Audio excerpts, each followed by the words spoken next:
I'm going to give you an up-close view of the one-hand shooting drill. I'm standing here with my feet parallel and balls pointed right at the bucket. And I'm going to be bringing it up where my elbow's directly under the ball. Elbow's got a little angle going up rather than flat. It's not parallel to the floor, it's going up, which is going to help me with my arc. I'm on the pads of my fingers.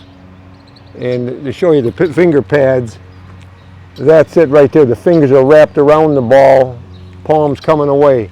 So many people shoot like this where it's wrapped all the way around this way, and it brings these fingers way up too high on the ball. If it's on the pads, it's going to be on the very bottom, which is going to help with our arc. So when I bring it up on the pads, my thumb's not sticking way out here, out in front of the ball. It's almost like a finger. It's back, everything's level. Index finger's dead center on the ball. When I go down to shoot, then I just follow through. Yeah, from a side angle, that should look like this. If I brought it up, ball's on my head, somewhere around my forehead, whatever you're comfortable with, but the angle this elbow is up, it's not down here. If it's down here, this is how we're shooting. We're shooting into the ground, the lower this elbow is.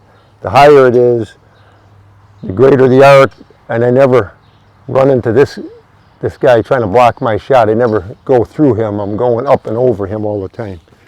And I'm trying to not lock out again. We're just trying to flick it. So there's always this little bend left here. We don't spring the spring. Just flick it, real soft touch. Again, I'll be bringing it up like this, going down, following through. Today I'm also going to speak a little bit about where that elbow is up here. It's in a stationary spot. I'm going to put my fingers right there. When I shoot, it never moves. It's right at where my finger is. But today, with everyone shooting three-pointers, especially when they're really young, they develop this kind of a set shot, and it's real low, elbows flat to the floor, and then they get this kind of movement with their elbow. So the elbow started here and jumped up. I call that like a compound movement. This is a simple movement like this, so it's real easy to shoot the same shot every time. This one, I can't figure how anybody ever makes that shot. There's just too much movement here. And it's a hard shot because you're jamming everything. So it's up here and flick it. Follow through.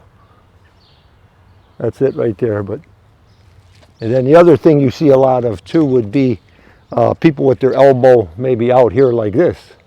Well, again, we want that elbow in and then the ball over it like this. So you're if I'm right-handed, I'm like this. If I was left-handed, I'd be bringing it up like this. And we like this offhand to be out of the way also. So when I pick up a basketball to shoot it, I would have, from the back side, you'd be looking at me like this.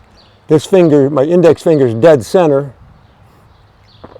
And my offhand's going to be kind of forming a T with this thumb. Probably about a ½ inch to 1 inch apart, those thumbs. Kind of a small hand, so it's not big and getting out in front of the ball, but it's back here like this, so that when I actually shoot this is what it's looking like now when I shoot. Left hand's out of the way, but most people today are kind of like this and that. So when they go to shoot, if I was shooting, it would be left hand would never move. Today people are doing, we got two hands moving, so we got is that a 5% shot with the left hand, or 3% or 8%? It's not the same every time. So we'd like to get that left hand out of the way and just shoot like this rather than having to open up a gate like that. Because it might open up quick on Friday night, but on Tuesday it's a little slow and the ball's going sideways because of it.